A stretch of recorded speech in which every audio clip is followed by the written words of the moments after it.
Welcome to Classic 4x4, the podcast for and by classic four-wheel drive enthusiasts. I'm your host, Chris Piccone, and you can follow the podcast on Instagram at Classic4x4 Podcast, and you can follow my trials, tribulations, and antics of collecting and restoring classic four-wheel drives, also on Instagram at Overland by the Sea. Today's guest is somebody whose life is intersected with my own. We have a really cool story to tell. And before I introduce that guest, I want to start that story off. And it actually goes back about, 5 years here to 2018. In 2018, my wife and I were getting a lot of flack from a lot of our friends because neither of us had social media or any social media accounts. And we were missing out on everybody's lives. And anytime we saw somebody, they never, they'd bring up a current event that happened in their life, and we'd say, "Oh, we didn't know about that." And they'd say, "Oh, it's because you don't have social media." And in this day and age, when everybody posts on social media, they expect everyone to know what's going on. So we finally gave in 2018, and my wife and I decided to open up a social media account, an Instagram account for our dog Carl, and we started this Instagram account, and we just took pictures and posted pictures of the dog. But most importantly, it was to follow all of our friends and our family and keep update on what was going on in everybody's lives. But I also quickly realized that I could follow people that had similar interests like myself, collecting classic four-wheel drives, restoring classic four-wheel drives, and especially other Jeep guys. So I started following a couple of Jeep guys, and one of the first actual Jeep quote unquote influencers or classic 4x4 influencers I started following was a guy by the name of Jason Miller, and his Instagram handle is 65CJ5. And I watched this guy, Jason, tinker around with not only the 65 CJ5 tuxedo park he had. He also had a CJ3B at the time, and he was really putting some cool content out, and never really thought much of it. Just followed him, watched the cool stuff he was doing, and then next thing you know, our lives intersected. So, but before we talk about that and tell that story, I want to introduce the one, the only Jason Miller. If anyone out there doesn't follow him on Instagram, you need to. He does some really cool Jeep projects. His Instagram handle is 65SEEJAYFIVE.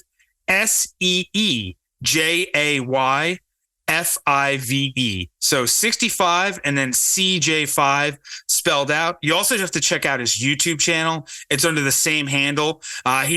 He's done some really cool projects, and he always chronicles his builds. He actually did a really cool stroker engine swap recently in his TJ. You got to check that out. But without further ado, the one and the only, the man, the myth, and the legend, Jason Miller. Hey, man, thanks for joining me today. Hey, Chris, absolutely. Glad to be here. Super glad to be here. Hey, man, and I'm super glad that you're in my life, and that you and I actually cross paths and our lives intersected to create a pretty cool story. So before we get into that story and finish off what I already laid out, tell us about yourself. Where did the passion for Jeeps, for classic four-wheel drives come from? Who is Jason Miller, and why do you love these classic four-wheel drives? Well, it goes way back to my earlier years. I'm only in my early 30s here now, but basically back to when I was just a kid. I really loved to tinker with things, loved to take things apart, but mainly I just did a lot of reading. Back when you didn't have Instagram, you didn't have social media, you had a paper magazine. And you actually would read Peterson's Four Wheel and Off Road or Four Wheel or JP Magazine.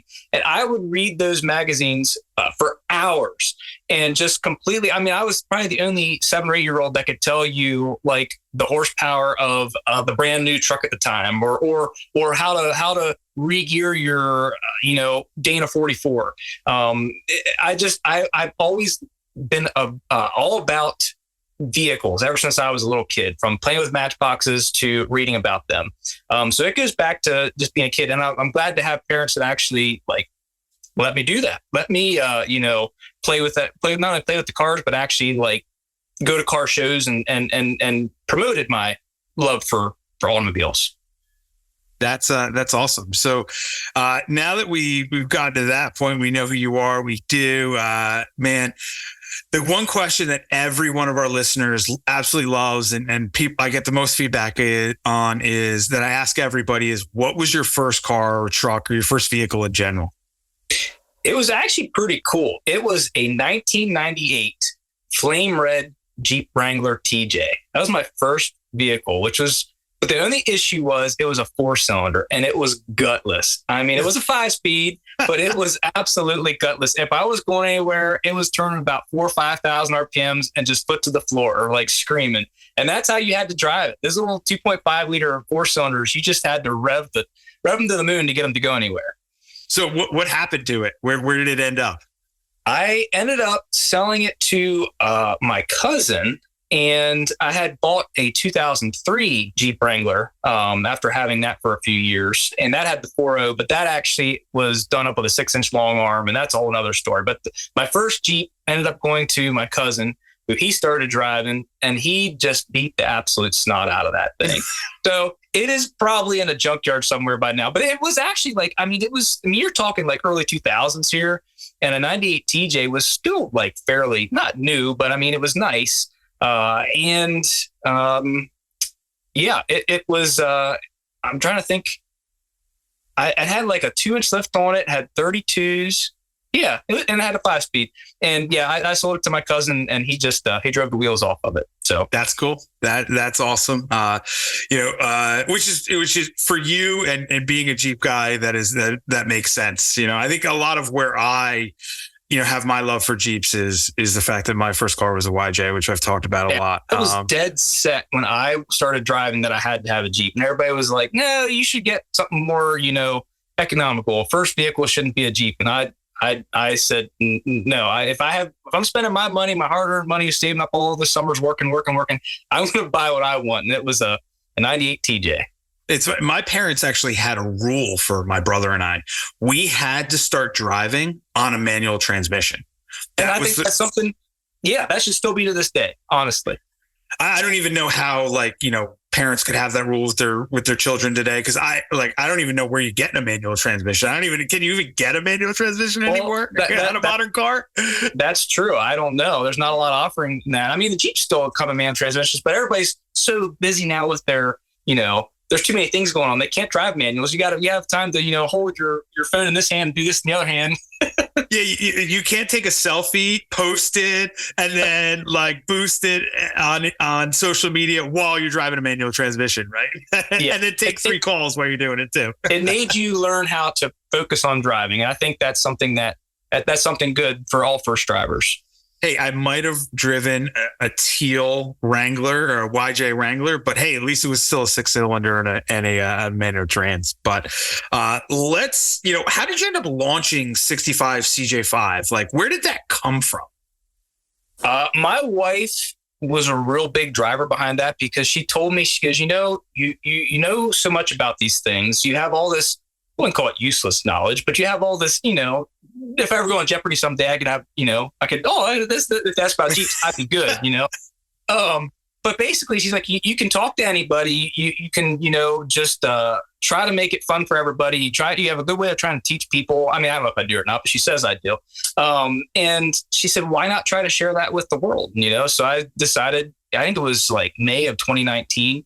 I decided, I'm going to give it a shot and try to do the whole YouTube thing. And I do okay with it. I wouldn't say like I'm a huge YouTuber, but it's fun. I didn't realize how much I enjoyed not only working on vehicles, but also like trying to share what I'm doing and the production of videos and the process of that. While it is a lot of work, it is a lot of fun. I do enjoy it. And then along came Instagram to try to promote the YouTube. And I found out I am not a photographer by any means, but I do enjoy photography and different shots and different angles and things like that. So really the main driver behind the whole YouTube thing was my wife saying, you really should try to share this with the world and not just on the forums, but try to take it to the next level. So that's kind of why I started that. And that was with I'll let you, I don't want to get too far ahead here. No. So let me ask you a question. Did you have the Instagram first or the YouTube first? I had the YouTube first, and I was just fine with that. But people said, hey, if you really want to get your name out there, you got to market it. And that's what people don't realize with the whole YouTube thing. It's a lot of work. If you get what you put out of it, basically, you're the boss. Like you basically, you produce the videos, you fund the videos, you edit the videos, you promote the videos, you're everything in one hat. You wear all the hats in one person. And while that's a lot of work, it is a lot of fun. But anyway. So with all that, you started posting, the collection of Jeeps you had at the time, and what were the, walk us through the collection you had at the time, and that you have presently. At the time, I had a 1965 CJ5 Tuxedo Park, and that's a cool story how I got that. I know we'll get to that then. But then I also had a 1953 CJ3B, and what was special about that CJ3B was it was not the stock engine. Someone had swapped a small block Chevy in that CJ3B, which was it was a lot of fun to drive. Let's just say that.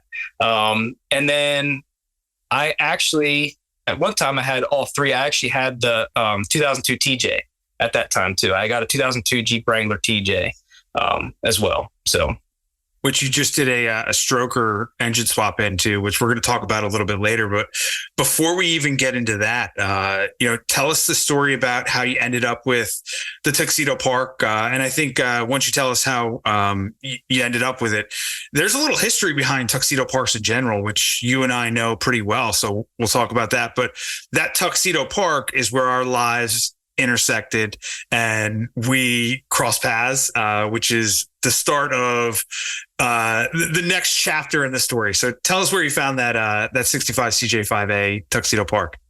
Okay, so without getting too long-winded, my wife and I and our kids at the time moved to a farm, 15.5-acre farm. And I said, it'd be nice to have something like a Gator or a UTV to, run around here. While 15.5 acres isn't big, per se, when you walk from one corner to the other, when you have to walk, it's a little further, right? So I said, let's get a Gator. Well, Gators were too expensive. And I said, I'm going to find an old Jeep. And now at this point, I had been out of the Jeep world for a number of years just because of life, family, getting married, young family, money, kids. I had sold my last TJ in the late 2010. So I wrote 2009, somewhere around 2010. And I thought this was like probably, I guess this was 2017. I'm sorry. It was April of 2017. I got on Craigslist, not Facebook Marketplace, Craigslist, right? And I found this Jeep, and it was a 1965 Tuxedo Park CJ5, right? So I called the guy and I said, sure, I'll come take a look at it. But it was 4 hours from me. And if you are familiar with, I don't know if you ever watched The Office or anything on TV, they always talk about Lake Wallenpaupack, which is up close to Scranton, like Scranton, Wilkes-Barre area. It's about, like I said, 3.5, 4 hours northeast of me, which I guess you're probably familiar with that area a little bit. But this thing was this guy's like woods vehicle, like basically a glorified four-wheeler. He lived on the lake, but like up in the mountains, and he was just trying to basically get rid of it. He didn't need all these toys he had, and it was in pretty rough shape. I mean, it was the guy's like four-wheeler. Now, he was the second owner, and I technically was the third owner as far as I know. He had bought it from an estate sale from a gentleman who had passed away and had sat outside for a number of years. So he kind of like got it running. He didn't actually restore anything. He just got it running enough to drive. So I picked it up from him, brought it back. It was April of 2017, brought it home, and my kids were ecstatic. They were just little guys at the time, but they were ecstatic to have this thing. Yeah, that's how I took ownership of the Jeep. It was from a gentleman in Lake Wallenpaupack. So when you started, talk to me on that Jeep, you started documenting the mechanical restoration that you did on that Jeep, which became a huge part of your YouTube channel and your social media presence. How did that end up coming about? Yeah, it's one of 1900. It had the F134 4-cylinder in it and had a T90 transmission. Now, it was a floor shift transmission when I bought it. That would have come with a column shift, part of the upscale package per se. That was at some point somebody converted it over to floor shift because supposedly the linkages got wonky and they'd wear out, the bushings would wear out, so they just go to floor shift. But for the most part, it was complete. I mean, it was rough, but it was a complete Jeep with all the Tuxedo Park chrome bits and everything on it. So. And that's what is where your Instagram and YouTube handle came from, 65 CJ5, which launched your presence, right? I thought that was a cool way to, have a play on words, 65 CJ5, 65 CJ5. A lot of people don't even know what that means until they kind of stop and think about it for a second and they go, that's kind of cool. I didn't even think about that. So where did the CJ3B come from? So you had the 65 CJ5A Tuxedo Park, and then somehow this 3B with the Chevy 350 swap came out. The CJ5 was cool. It was a short nose, early CJ5, right? I thought, I kind of got into that scene and really liked it. And I always, even since I was a little kid, wanted a flat fender. I was always intrigued by the flat fenders. But a flat fender, if is, for me, it was a little rich for my blood. They're not cheap, for what they are. And I found this one. It was about 40 minutes south of me. It was a friend of a friend of a friend, right? One of those deals, right? A guy knew a guy who worked with the guy who was selling this thing. He was an older gentleman, and he had bought it and would drive it to work every now and then. He worked at the local hospital, and he just was getting too old to enjoy it. And he wasn't an old man, but he said, I'm getting too old to enjoy this thing. I want to pass it on to somebody else. And I drove down to get it, and it drove home, but the fan quit working. It started to overheat. It would pop out of gear. It was something he just drove and didn't give a flip about anything. Mm-hmm. He just basically just drove it, and if the coolant started bubbling out, he just kept on driving even more, right? So I brought that home, and it was cool because I thought it was a Chevy 350. I thought it was a Chevy 350, but in fact it was a Chevy 283. Which was the second engine. I guess that's technically the Chevy 265, I believe, was the first small block, and then the 283 came after that. So you're talking like late 50s, early 60s engines at that point that somebody had swapped into that Jeep, probably in the 80s, I would say that was done. So yeah, I got that from a friend of a friend who knew somebody. But you ended up selling. That was the first one that you kind of got rid of out of your collection, right? Correct. It was fun and it was rowdy and it was really a really fun Jeep. If you picture a little, I don't know what, 3,000 pound vehicle and you put a V8 in that thing, I don't care who you are, that's fun. So it was hard to get rid of it, but it was patched together, and someone, like I said, had probably built it in the 80s or early 90s, and it was just like hodgepodge together. And yeah, I let that go. That was the first one I let go. It was pretty easy to let that one go. Gotcha. Cool. So you spent from 2017 till 2021 chronicling the work you did on that 65 CJ5A, and kind of walk us through all the work you did. I mean, there was a lot of rattle can paint on that thing. You mechanically, you redid that thing, and I've watched all the YouTube videos and everything. You mechanically restored that thing to, perfection. The body was something I was going to tackle later in life as my kids got a little older. My boys got a little older. We were going to plan on, either doing a tub swap or practicing the welding, patches in and all that. That was our plan. So at the time I had the idea, hey, I'm going to try my hand at see what I can make rattle can look like on this thing. And it was painted Krylon peacock blue with a clear coat. And I will tell you, you can wet sand and buff rattle can clear coat because I am proof of it. A lot of people at shows and even on the forums thought I actually gave it a paint job. Now, online, it looks a lot, it can look a little better than in person. But I kid you not, you could buff it and it was shiny. And it actually looked pretty decent for a rattle can paint job. That's cool. And mechanically, you spent years just getting that thing. What were some of the big projects you did on that stand out? The biggest one that stands out to me is I guess it was a Saturn overdrive that I put in. And in a previous episode, I did hear you talking to Seth about how what it's like to ship that thing. It basically splits your gears, and it's cool to ship, but it's a chore. It's not a chore. It's fun. It's a ton of fun, man. And did he tell you how I drive an overdrive? Mm-hmm. Or did you listen to it? Oh, yeah. Oh, yes, yeah. Mm-hmm. Yes. It's so much fun, man. Yeah, it gave basically, if you drive an old Jeep, I don't care what it is, if it has a T90 in it, the T90 3-speed transmission has first, second, and third. First to second's all right, but second to third is such a big throw that you're either screaming in second or you're lugging in third. So the overdrive gave me like a second over. So you had essentially another gear between second and third, which was what I heard you say, like you basically ran it there and just let it run, just kept it there. That's what was happening. That was probably the best thing I ever did for that Jeep was give it an overdrive. Honest to goodness. That's cool. Which basically, I'm sorry, go ahead, Chris. Yeah, you did a lot of other work too, man. I mean, you resealed that thing from top to bottom, right?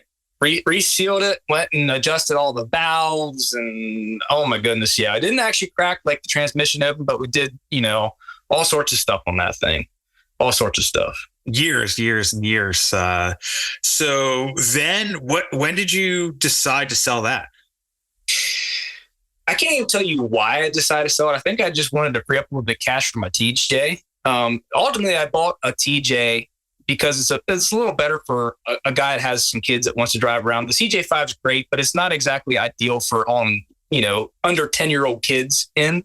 I mean, it can be done, but I wanted something a little safer that I could haul them around in. So I wanted to free up a little bit of cash for the TJ. So that's why I ultimately reluctantly sold it.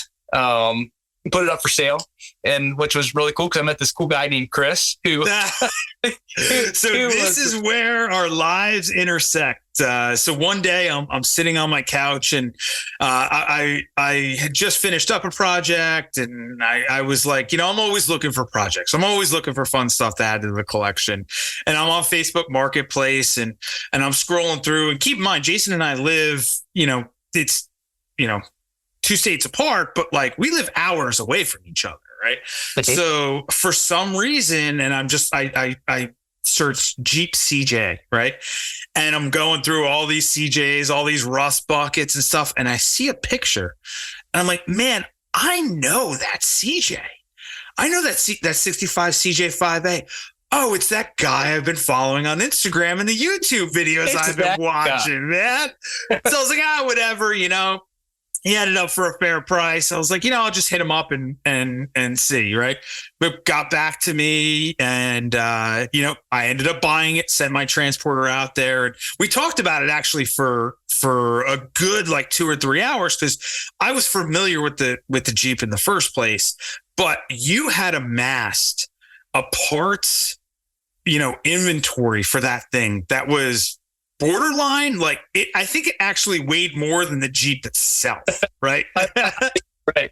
The amount of parts that you sent along with that Jeep, definitely, I actually ended up having to pay my transporter more because you didn't tell me that there was like a whole other Jeep of parts that go with this thing, right? But what I knew was that thing was mechanically on point, and it was 100%. It had been treated well. It had been loved, right? But I knew that the body needed a lot more love. Floor pans, the trans tunnel. There were a couple other small things, but the tub was okay. It was good. The tailgate needed to be replaced. The hood needed to be replaced. But what you had done is at some point you had bought all those body panels and all those panels and accumulated them. So I bought that all with the Jeep. So I knew it would be a little bit easier, right? So it was time to embark on my section of this project where I basically handed you the torch. You just kept the torch going, right? Yes. So, Chase, you had gotten this thing mechanically to 100%. I think when you hit the brakes, it pulled a little bit, which I know you had spent like hours upon hours, like replacing hubs and drums and all this stuff. I think that's actually the moment I said, you know what? That's it. It's gone. I'm done with it. I'm tired of messing with it. Do you know what's funny? I brought it to my mechanic to have the oil change and some of the other fluids. And I was like, hey, when you hit the gas and when you hit the brake, it pulls a little bit to the right. And this is an old school guy. And you know what he said? He goes, oh, it's just an adjustment, right? And you know what it was? I think you replaced the hubs. You like rebuilt the brakes, the front drums. Repacked bearings, all sorts of stuff. You want to know something? It was a simple adjustment. The guy literally, and it was like, I picked it up like later that day and it ran beautifully ever since then. But it just goes to show though, like if you've had something for long enough and you think, oh, I'll never get rid of it. At some point, like you kind of hit that wall where you're like, you know what? Like it's been fun, but I'm just tired of it and I want to do something different. And I think that's the aha moment I had at that point. So, I mean, but this was the Jeep that, started your presence, right? I mean, your handle is 65 CJ5. How did you end up like actually getting to the point where like, all right, I'm just going to move it on? Like, that's a tough decision.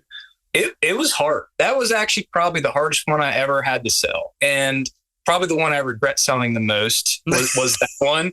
And I knew selling that would be basically getting rid of my brand, not that I have like an actual brand, but that's, as you said, 65 CJ5. That's like what started it all. And I thought, I always told myself I'd never get rid of that one. I always have to have that one. And I knew doing that at this point in time, like, I just have a TJ and I don't have an old Jeep at this time. I knew getting rid of that would kind of like blow a hole in that, because it kind of is like not leaving, but what I mean? You're kind of getting out of that classic market. And I had built up, a lot of contacts with people and met a lot of awesome people through social media and other, brands and manufacturers and a lot of friends I made along the way. It was who I still talk to this day. I mean, I'm not like I cut off my relationship with people by getting rid of a vehicle.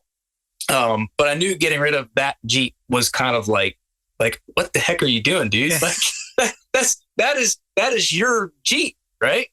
So, but that's where our lives intersected, and I made a new friend, just kind of finding it on a Facebook Marketplace one day. So the transporter drops it off, picks it up at your house, drops it off, and I realized body wise, I got a little bit more than I expected, but it wasn't that big of a deal because I had I had all the panels and it was good to go. Now it was time to get started on you pass the torch on my end. But the first thing I did was, you talked about the Tuxedo Park, right? The Tuxedo Park model. And for all of the listeners out there that may not be familiar with the rare Tuxedo Park model, when Kaiser had Jeep, basically back then in the late 50s and into the 60s, what ended up happening was Jeeps were just utilitarian vehicles. They were farm vehicles. They had PTOs. Like they weren't really something to be. They weren't a family vehicle. They weren't something to be driven around. So some of the executives at Kaiser at the time, which owned Jeep, basically got this idea to build it was at the time, it wasn't even a model. It was actually a trim line called the Tuxedo Park trim line. And their whole goal was basically to appeal to families, men, women, middle class families, to get them to start buying Jeeps. Elvis had a Tuxedo Park. I did not know that, right? I'm pretty sure. Look, you know what? Don't quote me on that, but look it up yourself. I'm pretty sure Elvis had a Tuxedo Park. Anyway. Me, you, and Elvis, right? Now we have a connection, right? So what they ended up doing from 61, 62, 60, I think it was 61, 62, 63. I think 63 is when it went to its own, right? Now you're getting me to think. 64, it went to its own model, right? That's right. The Mark IV, right? So what happened was 61, 62, 63, it was a trim line, and it was the Tuxedo Park Mark 1, Mark 2, Mark 3. And then, though it wasn't selling that well, they wanted to invest more in it and made it its own trim line. So you had in 1964, you had, and this was from 64 to 68, I believe, was the actual model, which was a Jeep CJ5A, right? So that separated it. CJ5A, Tuxedo Park Mark IV. And they made them in a very limited amount. They weren't big sellers. Like Jason said, they made, roughly, 1,000 to 2,000 every single year. There weren't a ton out there. I think the total amount that they made from 64 to 68 was like 7,000 plus, right? That sounds about right. And they had their own special VIN numbers too. So you can associate a Tuxedo Park by the certain VIN. It's like 8322 or something like that. The first four of the VIN. 8322. And not only did not only was that rare, but they also did it on the CJ6, and they had the CJ6A Tuxedo Park, which was super rare to the point where they made very, very few of those. And those are also delineated by a VIN, which is, I want to say it's 84 something, but I forget. I think that's what it is. But anyway. Our listeners can figure that out. But they had this very limited edition, which was really to elevate the Jeep brand and to be sold and appeal to the average, suburban, husband, wife, and, kind of move the brand away from just being a farm vehicle. Well, it failed horribly, right? They didn't sell a lot of them. They did make a lot of them, but they still drove like a tractor. And they drove like a tractor, but what it was purely just essentially an appearance package. What Kaiser decided to do was just add a whole bunch of chrome hardware, chrome windshield hardware, chrome badges on the side of the hood, chrome front and rear bumpers, a chrome rear flip up license plate frame. And they also gave it a very rare option in that particular model, the CJ5A Tuxedo Park Mark IV, which was a bench seat.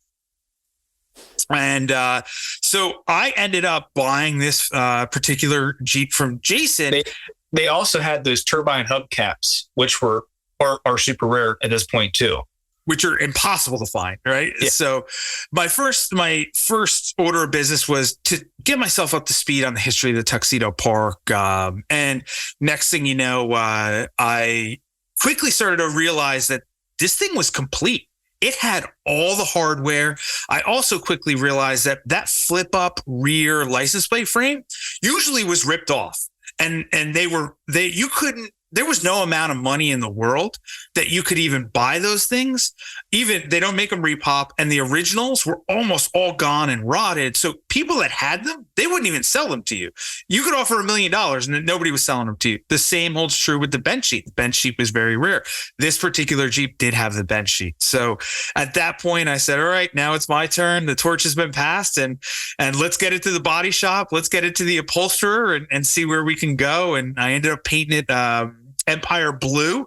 And you had actually, I don't know if you remember this, you had painted the wheels. You had the wheels powder coated or painted a color called Dover white. Mm-hmm. And I actually took and ran with that and upholstered the interior Dover white with Empire blue piping, which was beautiful. It's like a cream white, like an off white cream color white, which that seat was beautiful. I mean, if these listeners haven't seen that Jeep, like, you need to put a picture of that in here or somewhere, like people need to look it up. It was beautiful. Yeah, I mean, it was a labor of love, and what even was more interesting with that Jeep is it spent a lot of time at the body shop. There was a lot of metal that had to get done. It got done right. It got sprayed right. Everything was good to go. The upholsterer did an amazing job. I actually ended up putting a nice gray brand new carpet kit in it. Had to replace a bunch of other stuff. All the Tuxedo Park chrome emblems and hardware I actually had completely refinished, and also re-chromed. The front and rear bumpers I had redone, but everything was there. And Jason, I can't thank you enough, for actually having some foresight and realizing that everything was there. Because when I bought that from you, I had no idea what a Tuxedo Park was, or that all these little pieces of hardware are very, not only are they rare, but they never survived this long. And I had them all. I had them all. I had everything I needed to cosmetically restore this thing from top to bottom. Did that, reassembled it, put the seat in, and once I got in that Jeep, in that beautifully reupholstered Dover white with Empire blue piping and Empire blue stitching, I quickly realized that this wasn't going to work. I am 6'4", I am 300 pounds. And once I had the seat reupholstered, they bolstered up, they fixed all the springs and everything, I didn't fit in it. I just straight up didn't fit in it, man. But I got to tell you, I drove that thing. And back to the overdrive, I drove that thing and I love driving. It's like driving a go-kart, right? Yeah. And I don't care what anybody says, that F-134 Hurricane motor, it's got a lot of juice, man. It's got a lot of cojones for a 4-cylinder. For what it is. Absolutely.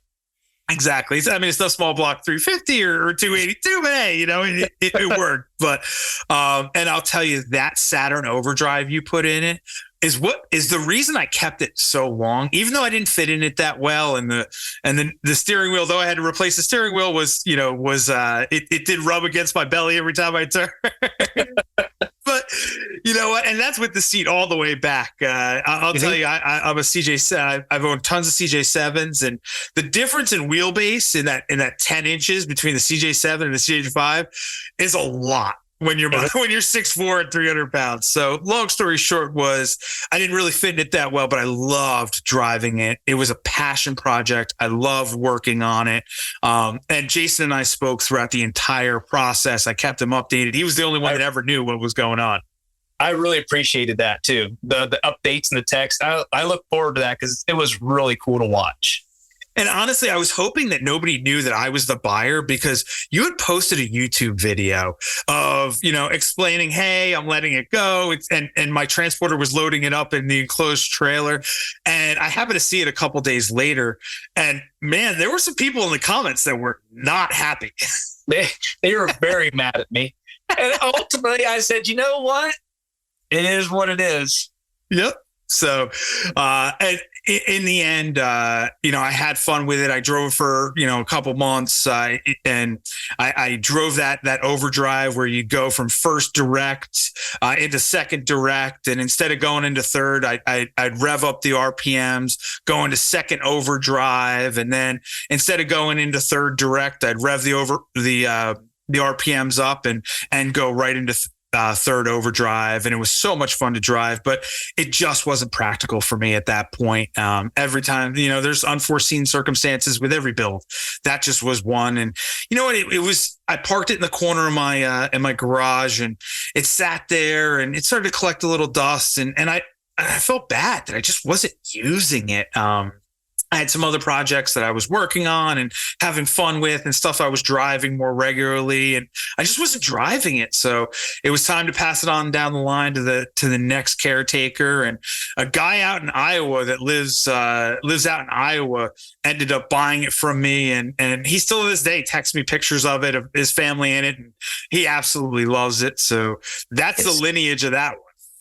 It's really cool when you can not only sell a vehicle that you care so much about, but still know where it's at to this day. Because so many times you sell something and you think back like, man, I wonder where that's at. Like you go back, you're talking about my red 98 TJ. Where's that now? I don't know. Probably in a junkyard. I have no idea. Now, that's not as sentimental as the CJ5 to me, but something that you spend so much, blood, sweat, and tears and time on, you think, where does it end up if you sell it? And it's so cool. I'm so glad that you actually kept me in the loop.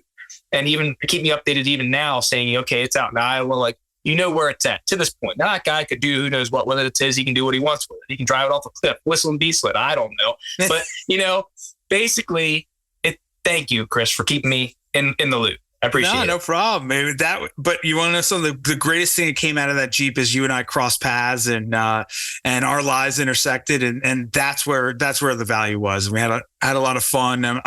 You started it, I finished it, and it was a great project on your end. It was a great project on my end. But we got to talk about another project that you just did, which was super cool.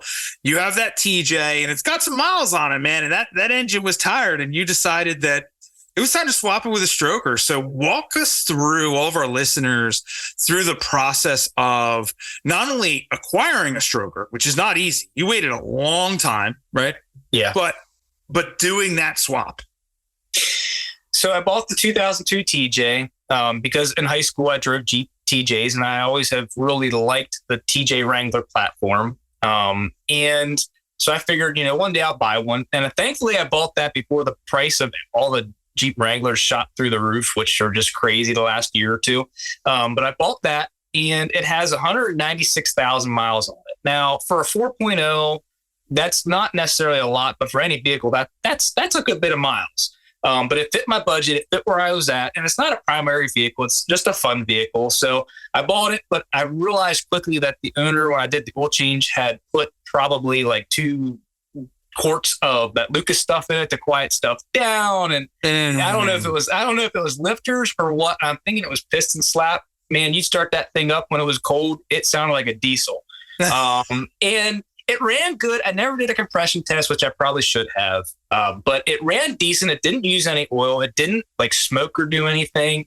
I just was scared to death that I'd be with my kids somewhere like out in the boonies in the woods, on a fire road or something, doing some Sunday afternoon exploring, and it let loose, send a piston skirt into that engine, and then I'd be, stuck a couple hours from home, no cell service. So I wanted it to be more reliable. So I drove it like that for a little while. And I guess it's been about a year ago, I ordered my stroker. Actually, it was like last January of 2022. I ordered my stroker. I know a lot of people say, well, just build your own. I probably could, but I've never done anything like that before. I've never machined, things. I've never actually assembled an engine. I know how it all goes together, but I've never done it. So I ordered a long block from a company, and that took, I think, just short of 5 months to get to me.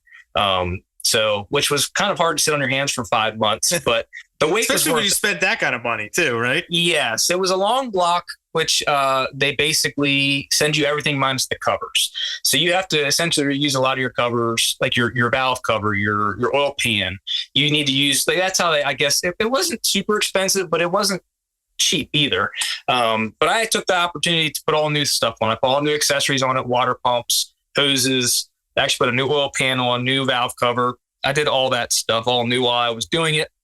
And to be honest with you, this is my first actual engine swap. I've never swapped an engine before. So it was pretty cool. I had a buddy from Virginia, Rick, he came up, he helped me put that in, pull it out, and put it in. When you find out real quick that an engine swap can be done by yourself, but it's hard to do by yourself. It's good to have an extra set of hands. Yeah. But the stroker is an idea that I had. I mean, they were becoming popular in the late 2000s.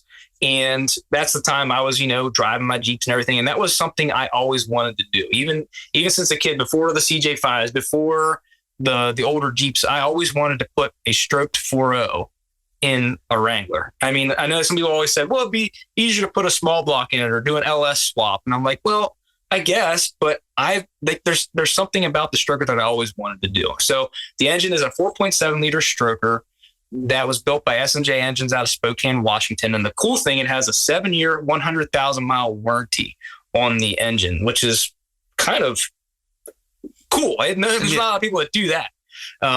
So we swapped that in, my buddy Rick and I pulled the motor out myself, got the old 4.0 out, and he came up, I think it was May. It was the hottest day of the spring, early summer. It was super hot. And we're out there in my barn, and we're putting this thing in. We're putting it all together. I'd assembled all this accessories, so all we had to do was just stab it in. So we put it in, and basically broke in the camshaft, did all that stuff, running at like 2,000 RPMs. Had the catalytic converter glowing red, and been driving it ever since, and it's a lot of fun. It is a huge improvement over a stock 4.0. A 4.7 liter stroker, you get so much more torque. I think the compression ratio is like 9, I forget what it is, like 9 something to 1 versus the stock 8.3 to 1 or something. So you have more compression, you have to run a higher octane fuel, but who cares? It's a lot of fun. That's pretty cool. And for all the listeners out there, this was all documented on YouTube. So you can go to your YouTube channel, check it out. I broke it up into I think it's 4 or 5 parts, maybe 5 parts. And this spring, when it's not so cold where we're at here, we're in South Central Pennsylvania, so it's fairly cold. And when things warm up a little bit, I want to do some more, testing videos, driving it, different things, and kind of document even more. But if you want to watch the install process from pulling the engine to putting it in and firing up for the first time, it's all in like a 5-part series that you can watch on my YouTube channel for sure. That's cool. Now, when you got that engine and you put it in, from a wiring harness standpoint, was it plug and play? Like you stabbed it in and, so, you had a male connector on one end. The engine already had the female connector on the other end. Rick always made fun of me. He's on YouTube and everything as well, and Instagram, but he always made fun of me because he said, "You're so organized." When I pulled everything out, I had green like frog tape, painter's tape, right? And I wrote on everything what it went to, what it was for. All my bolts, like when I pull the water pump off, like a certain order, like, where they all go. And he's like, "This is ridiculous. I've never seen anybody do this before." I'm like, well, this is a big deal to me. I don't want to lose anything or mess anything up. I have a lot of money invested in this. So I had everything labeled. So we went to put everything back together, like, from the throttle body to the, the map sensors, everything plugged right up to where it needed to go. And everything just mated right up, which is a cool, it's not as much of a challenge as an old Jeep where you literally have to source, scrounge, fabricate parts, make things work. The TJ is, while it's a newer Jeep and now probably technically getting close to, collector status or classic, it's still plug and play. It's a lot easier. That's cool. That is awesome, man. So what's next? What's your next project going to be? What are you looking to pick up out there? You don't really have anything to get rid of. So you got to pick something up. This TJ, I'm going to drive the wheels off of. And I've made up my mind on that. I'm going to keep it for a while. It'll probably be one of my boys make it old enough to drive. I'll probably find it. I'll probably buy it off Facebook Marketplace. Yeah, you probably will. We'll do another episode. But for this year, my goal is mainly just to drive it, just keep tinkering with little things here and there. And when I understand the classic market is always the classic market. It's going to be what it's going to be for price points. But the used car market the last year or two has been just insane. You know as well as I do. Like there are people are asking, and whatever. I was selling something. I would ask whatever I need to ask too. But it's just unreal what people are selling these vehicles for. And as it starts to come back down, I think my eye is going to be on another flat fender. But this time I'd love to have like a 2A or a 3A, like a flat fender. And I don't care what it really is. It could be a little bit of work. It doesn't need to be perfect, but that's my next goal is to have like a 2A or a 3A flat fender. Get back into the old classic Jeeps again. That's cool. Actually, I think we share a similar goal. I've never owned a flat fender before. And I really, really would like a flat fender. I want a CJ10. And actually coming up this season, we're going to have a guest that has a couple CJ10s, which is rare, super rare because they were predominantly just military. They were never sold civilian in this country. They were sold civilian in other countries, but not this country. And they were just government contract in this country. Okay. But I do, we're going to have somebody on that has a couple CJ10s this season. But I will say I share the same desire as you do for this year's to pick up a flat fender. And problem with the flat fenders, man, is whether it's a 2 or a 2A or 3B is, man, I got to tell you, if they're either completely roasted and just toasted and it's just they're like almost unsalvageable, or they're impeccable frame off nut and bolt restorations that cost wise are untouchable. There's really nothing in between. No, there's really not. And real quick, I do want to say this is kind of a cool story. Like a few years back, I'd say probably 3 or 4 years ago, where we're fairly close, within like an hour of Hershey chocolate. Okay. So everybody I'm sure is familiar with Hershey bars, Hershey chocolate, right? I actually saw a Jeep for sale from a guy out that does like military Jeeps and like old Jeep stuff. He's a Jeep specialist. He was selling an old, I think it was a 48 or a 49 flat fender, and it was blue. And he wanted too much. Honestly, I wasn't gonna. I don't want to say. I want to say this. I don't want to say it wasn't worth it, but I personally didn't see the value where he had it priced at. It was dark blue, but as the paint was starting to chip off, he said, yeah, this was an old Hershey Estates vehicle. It was chocolate brown underneath there. No and you could still see the Hershey like hand painted lettering on it under as old paint, or the newer, like, the blue paint was flaking off. It would have been a really cool Jeep to have, like a Hershey brown chocolate, milk chocolate Hershey colored flat fender. That would have been really cool. So there was a guy two towns over from me selling a CJ2A, and it was that like back to that brown color, right? And then I don't know what the name of that brown color is, but it had the orange steelies on it, the orange steely wheels. Yeah. And I got to tell you, it was restored. It was immaculate. I mean, it was nut and bolt, frame off, everything worked. It was gorgeous, right? Absolutely gorgeous. And it was painted perfect. Whoever did the body work did a great job. It was beautiful. And I happened to see it. I happened to drive by it, and the guy wanted 40 grand for it. Right. Which I was like, I'm surprised you didn't. Oh my gosh. Yeah. Guy wanted 40 grand for it. And I was like, and I stopped, I looked at it, and I'm like, yeah, it's definitely worth a lot of money on the high end of that spectrum for a 2A. But I mean, our 2A is doing 40 grand. And I got to tell you, the guy actually ended up walking out of his house, and he's like, oh, you're interested in it? I was like, oh, not really interested in it, but I want to look at it, admire it. And then I kid you not, like 2 months later this was the beginning of the summer. At the end of the summer, I happened to be at the restaurant that was by his house, and I saw the guy again. And I was like, hey, what ended up happening? In my head, I'm like, there's no way this guy sold this CJ2A for anything close to 40 grand. And this guy wasn't budget either. Like, you might have gotten like 39. I know what I have. Oh, it was definitely that. I mean, the guy's house, it was a beach house. I mean, it was in a very, very wealthy town. I mean, he had a massive house. This guy did not need the money, right? I'll put it to you that way. And I gotta say, maybe you got 500, maybe you got $1,000, but this guy was not budging too far. So I said, hey, what happened to the CJ2A? He's like, man, I just had it out here with a for sale sign. Guy had money falling out of his pocket and gave me full price for it. It's like, God bless you. Hey, awesome. Congratulations. And don't get me wrong, it was worth it, but that was probably the largest transaction I've ever seen for a fully restored CJ2A. Was that didn't have any provenance to it, but yeah, that's a big number, man. That is a big number.